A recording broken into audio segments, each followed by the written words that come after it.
Oh boy, are we really gonna do this? Yeah, babe, it's gonna be awesome. You got this. All right, come clean the house with me.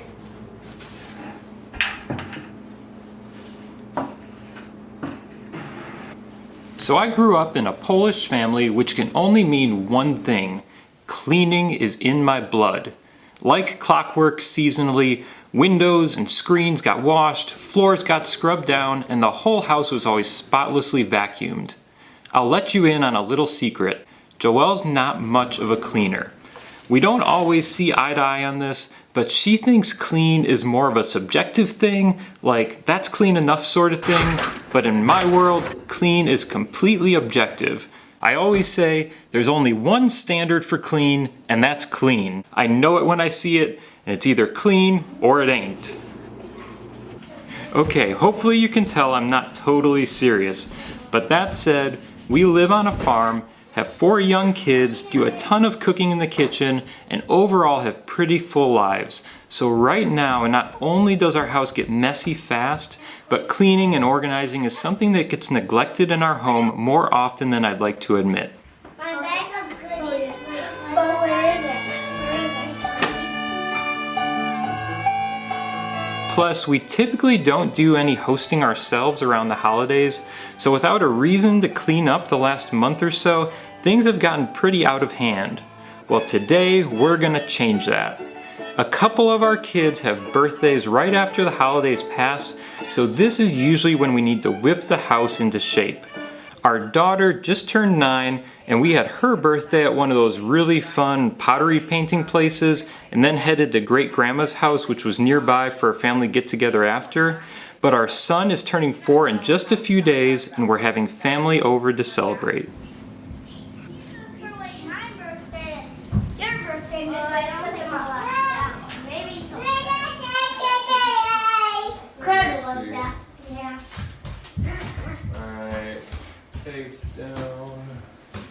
When we started changing our diet over a decade ago and cut out processed foods, chemicals, and anything else that didn't resemble what our ancestors would eat, it quickly became apparent that these principles didn't just apply to food.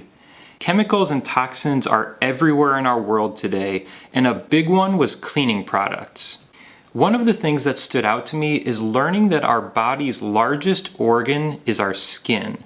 And it's constantly exposed to the environment around it. And what does skin do? It absorbs. External toxins can quickly become internal. Chemicals and other synthetic additives were no longer just a concern in food. And this became all the more clear with having kids. Especially in those infant years, they explore the world around them by touch. Grabbing, sucking, scooting, whether it was cleaning supplies, laundry detergent, dish soap, or anything else our bodies came in contact with, we needed products that would be safe for all of us.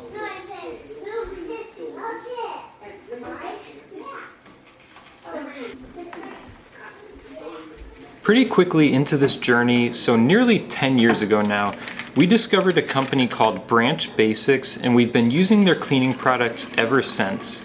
Their cleaner is made up of a plant and mineral-based formula with no preservatives, and it's fragrance-free. Instead of buying a single spray bottle, they make a multi-purpose cleaner concentrate that you then dilute to different concentrations depending on what you're cleaning. The kit we bought has one for bathroom cleaning, all-purpose cleaning, and then a streak-free window or mirror spray bottle. This pretty much covers all our needs. They're super easy to mix up. Each bottle has a water line that we fill up with water from our Berkey, and then you just add the concentrate to that line and you're good to go. One bottle of concentrate can last months, and you just keep reusing the spray bottles. Their cleaners are really effective yet gentle. I use the all-purpose cleaner for most normal cleaning, wiping down, or daily messes. The bathroom is great for the toilet or other heavy-duty cleanup jobs, and the streak-free is great for glass or anything else that just needs a light cleaning.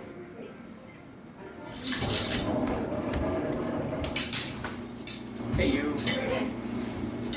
Our 1,600 square foot ranch house isn't tiny by any means, but it's not huge. It feels full in the best way possible for our growing family of 6.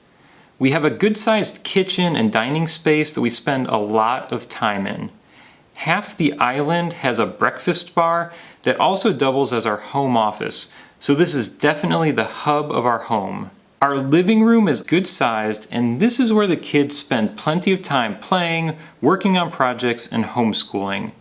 Then, besides our 1 bathroom, basement, and 1 car attached garage, we have 3 bedrooms. There's our bedroom. 1 bedroom is pretty small and currently set up as our nursery where our youngest sleeps, and then 3 of our kids share the other bedroom. We're going on a bear hunt. We're gonna catch a big one. What a beautiful day. We're not scared. Uh-oh, a cave. A dark, gloomy cave. We can't go over it. We can't go under it. Oh no, we have to go through it. One of our keys to success to make these spaces work for us is to keep our home simple. We didn't just go out and buy everything we needed right away when we moved in. Instead, we wanted to take an intentional approach to filling our spaces to first think through and observe how we use the space, then find the right pieces to match. This approach allowed us to buy most everything in our home secondhand and wait for the right thing. This saved us a ton of money. For instance, our couch and love seat cost us $75, and with the amount of use and abuse it gets with our young family, we couldn't imagine spending any more at this stage. And yes, we did live without couches for a time until we found the right thing. The second thing is that buying used often allows you to avoid a lot of off-gassing that comes with new products. Couches, rugs, mattresses, and many other furniture products do a ton of off-gassing of airborne chemicals in their first months and years after leaving the factory. We love that this is so much less of a concern with what we buy used.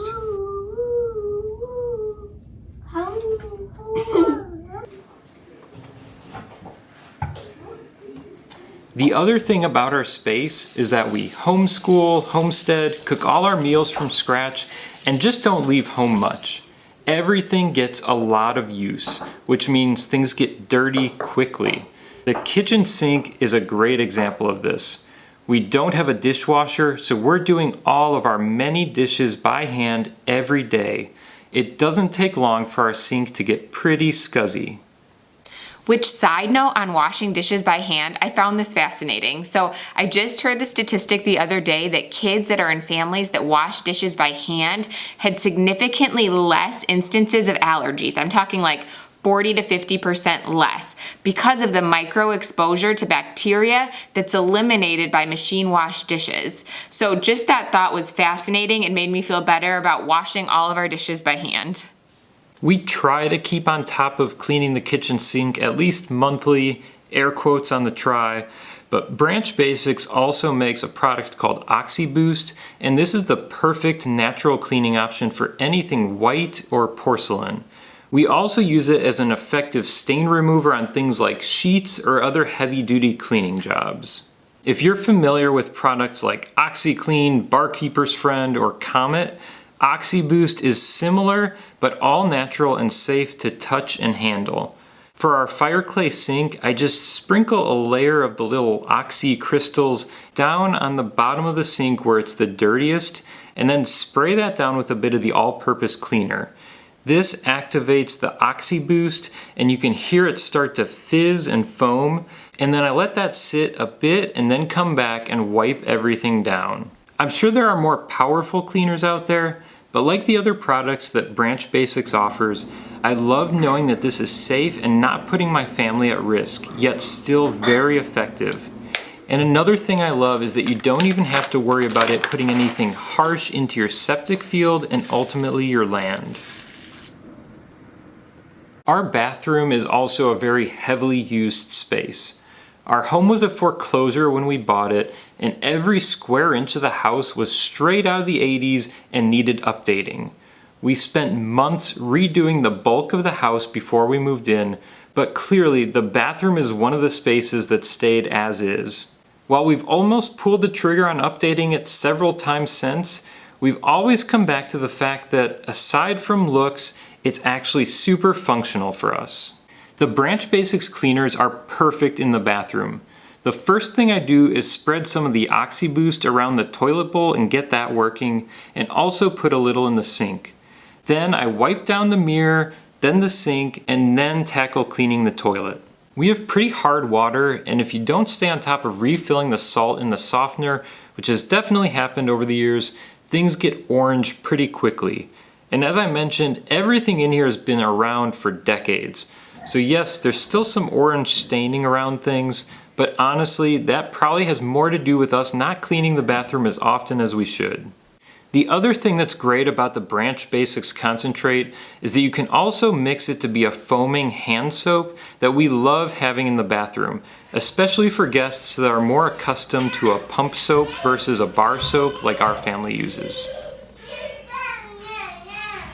Okay, I got a project for us. We're gonna do a massive toy basket overhaul. All of them. We're gonna dump everything out. We're gonna redo our entire baskets because they've gotten a little out of control and they're wild. And there's stuff mixed in all over the place. So we're gonna sort them and get them all put back to how they were. A big part of keeping your spaces organized is making sure that everything has a space. This can be particularly challenging with toys. To solve this, we built a combination bookshelf and toy storage area about 2 years ago. Plus, I have a thing for library ladders, so we had to add one in. The top shelves store our ever-growing collection of books, and the bottom is for the toys. We bought 4 large rope baskets and laid down some ground rules. 1, all the kids' toys needed to fit inside these 4 baskets. And 2, each basket would have a different category of toys in it, and they're only allowed to pull out 1 basket each day. These baskets have evolved a bit, but there's one for Magna-Tiles and Legos, one for Lincoln Logs, one for Brios, and one for miscellaneous, which is mainly trucks and dinosaurs. Overall, this system has worked great. It creates a sense of teamwork and togetherness for our kids since they all have to agree on which basket they select each day. Plus, it keeps toys feeling fresh since they don't just have access to all of them every day. But over time, inevitably these storage baskets have gotten pretty jumbled as not everything always makes its way back into the right basket. Plus, more toys have come in and the baskets are overflowing and the whole thing needs an overhaul. So the kids are all on board to reboot the toy storage and sort it all out. We're going to dump out each bin one at a time and sort through it all to make sure everything makes its way back into the correct bin. While they were working on the toys, I went to town on reorganizing all of our books and cleaning down the shelves. No matter how much I emphasize to always put things back exactly where and how you found them, books still end up everywhere and the bookshelf was due for a good clean out and overhaul too. Somewhere along the way, our kids figured out an important reality. It wasn't all going to fit. So we needed to reassess the bins, and they realized that there are actually enough trucks alone now to fill an entire basket on their own. So one whole basket would need to become the truck bin, and another bin would need to get voted out. Ultimately, it was the Brios that got the boot, and they even needed to get rid of some of the trucks that wouldn't quite fit in the end. We've tried to be pretty selective on the toys our kids receive and what we take in. Like one of the things we've tried to stick to is nothing battery powered, and overall we would prefer to have fewer but higher quality toys for our kids to play with. I will say this has gotten harder and harder both as we've had more kids and as our kids have gotten older. Gifts happen, toys get passed along from older cousins and friends, and that's great. We just try to emphasize the need for everything to have a place and to keep organized. And when it no longer fits, then it's time to hand some things off to others. Nice work. Check that out. We got a nice organized bookshelf again. Boom, that was a good one. Boom, that was a solid one. What else? High five. This bookshelf has become such a key area for organization and storage really for our whole family, and it's great to have it feeling like new again. Tragic to have your pets eaten. I don't think I could endure it a second time. When it comes to cleaning, I tend to take a top-down approach. I start high and eventually work my way down to the floors. And our house was really in need of a deep clean, which meant wiping down most surfaces. On top of the fridge, shelves, light fixtures, I grabbed the all-purpose Branch Basics cleaner and a rag and went to town. All right, this light is really gross, and it's center over our kitchen. We never use this light for whatever reason, and so I just don't look at it very often, but when I do every couple of months, I think this thing's nasty. It really needs a cleaning. It's probably been like a year since I cleaned it last, so it's time. All right, here we go. Oh yeah.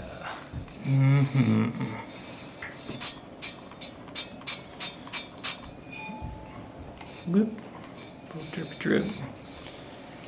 Oh, good.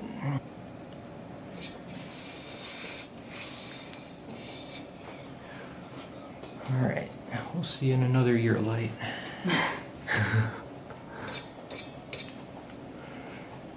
All right, we got it. Another big part of our natural and non-toxic home has been doing our own soap making. The first area we started experimenting with this was making shampoo bars. If you've never used a shampoo bar before, it really is a wonderful experience, and Joelle and I both use it for shampoo as well as a moisturizing body soap. Recently, Joelle experimented with a dish soap bar recipe, and this one is such a winner, especially with us doing so many dishes. Again, your body is constantly absorbing all these soap products that you come in contact with. So these bars, made with things like coconut oil, castor oil, and tallow, are completely safe, but also really great at cleaning dishes. They suds up really nice, and after using them for about a year now, they haven't left any sort of residue at all on our dishes. Soap making may seem intimidating, and it's definitely something you want to take proper precautions with, since both the shampoo bar and dish soap bar are lye-based. But with just a little bit of investment in supplies and equipment, you can make enough bars of soap to last your family a long time. Plus, we really love how these products have moved us toward being zero waste with eliminating single-use soap bottles. One of the big ways we've been able to keep our spaces simple and clutter-free is by trying to focus on quality in all of our purchases. There's always the cheap appliance, kitchen utensil, gadget, or tool out there, but our experience has been that 1, these things don't last, 2, they're often not the most natural, and 3, you just end up with a lot of stuff, and pretty soon your cabinets, drawers, and storage spaces are overflowing with cheap stuff. Instead, like how I mentioned with toys, we want to take an intentional approach to fill our home with fewer, higher quality things that will last. One example of this we've been transitioning to is hand-carved wooden utensils in our kitchen. We've only got a few of these right now, like this wood ladle and spatula, but they are beautiful, completely natural, have held up way better than other cheaper wooden utensils we've gotten in the past, and we're able to support the local artisans and their families that make these items. This can apply to so many areas: toys, clothes, and focusing on natural materials and quality craftsmanship really helps us to lower the quantity of the things we have in our home for a more minimal approach, and this really frees us up to value, appreciate, and use the things we do have. There's no shortage of stuff in our world today. We just want to fill our spaces with the right stuff and not just more stuff.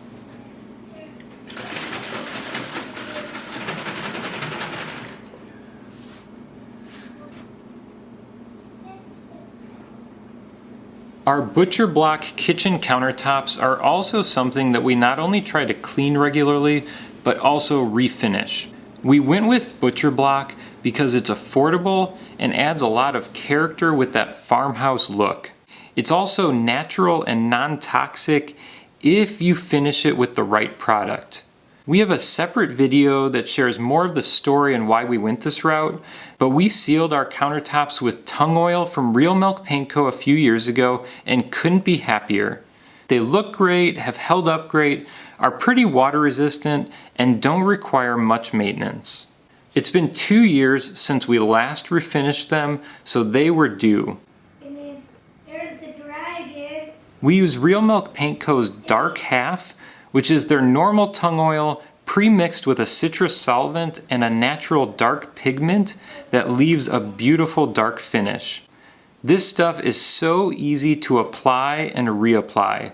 I literally just shake it up good in the bottle, pour some out on the surface, and wipe it in with a clean rag or an old sock. I did a couple good coats on our counters to let the oil soak in, and then just make sure to come back a few hours later and wipe up any excess oil on top.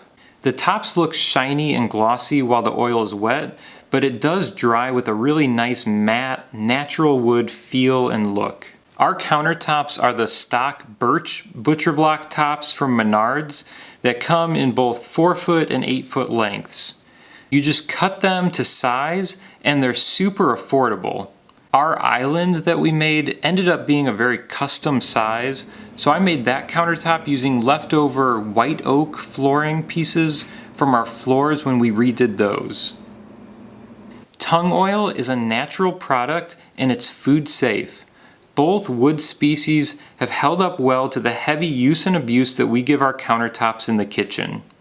One of the biggest questions we get is how have our countertops held up around our kitchen sink?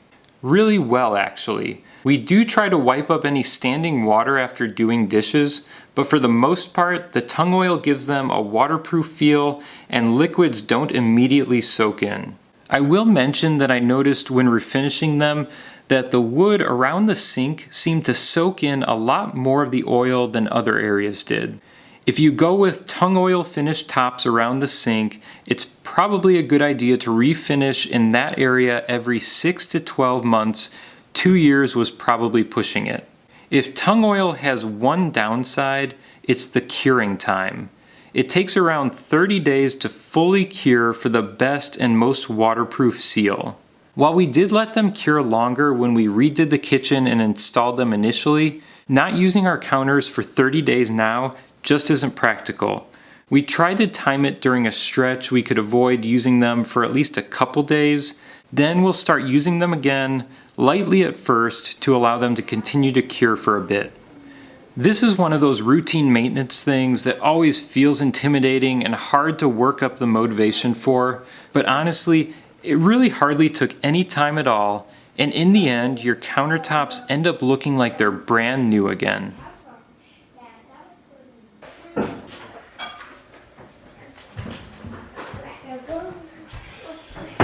Alright, whew, we finally made our way to the floors. This may have been our oddest and most extreme choice when trying to create a non-toxic home. We decided to soap finish our floors. This age-old traditional Danish floor finishing method is not very well known today. Back in Little House on the Prairie times, it was more commonly used, but it has since become pretty well extinct in America. It was actually really hard to find any information on how to do it, especially in English. But when we bought our foreclosed property, all the floors in the house had been torn out, and we knew we wanted to invest in flooring that was both natural and enduring. We ended up finding an Amish sawmill with beautiful white oak flooring and went with that throughout our entire house. While most other oils out there would yellow or color the wood, we wanted something that would preserve the natural white of the white oak flooring, plus be 100% natural. Soap finishing was the only method we came across that fit the bill. We picked up a giant bucket of this tallow-based lye soap and went to work finishing our floors with it. You just add about a half cup of the soap flakes per quart of boiling water, mix it good, let it sit overnight, and the soap is ready to go on your floors. We'll be honest, we have a love-hate relationship with our floors. While the soap provides a decent protection, they're more absorbent to liquids, especially greases and oils, than we'd care for. You need to wipe things up quickly before they soak in, but they do look fantastic and preserve the beauty of the natural wood, and really probably the best part of them, which is impossible to capture or describe here, is the soft, smooth, and warm feel they give on bare feet. Nothing compares to it, and nothing is more natural and toxic-free than pure soap. You're supposed to refinish your floors with soap finish every couple months. We try to get to it annually.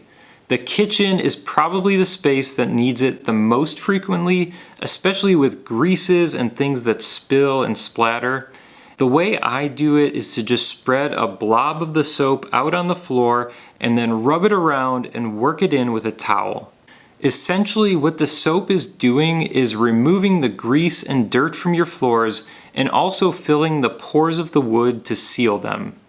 So you're simultaneously cleaning your floors and sealing them, which is nice. This regular maintenance of reapplying soap finish on your floors is why it's just not going to be practical for most situations. However, this is also one of the things we've come to appreciate most about it. It causes you to slow down and gives you a regular excuse to give things a deep clean. And yes, you could use something like a mop, but I like to think that getting down on my hands and knees and using a towel keeps me young and will continue to do so over the years. Like refinishing our countertops with tung oil, this is one of those tasks that can feel daunting. But again, it really ends up being not that bad or time consuming in the end. And when it's all said and done, your floors pretty much look and feel new again, and we always walk away with a renewed appreciation for this simple, natural, and time-tested floor finish method. We've put in a couple full days of organizing and cleaning, and it's definitely been a team effort. The house is still a work in progress with lots of things to put back in place after giving spaces an overhaul. But there's something almost rejuvenating about these regular, seasonal cleaning and organizing sessions, not just for your home, but also for your mind and soul too. Decluttering and keeping your spaces simple, clean, and organized helps free up your headspace for the things that really matter, and gives you room to continue to create and go after goals elsewhere. It's a reminder to be content with what you have, value and respect what you're entrusted with, and make slow and intentional decisions on the new things you bring into your world.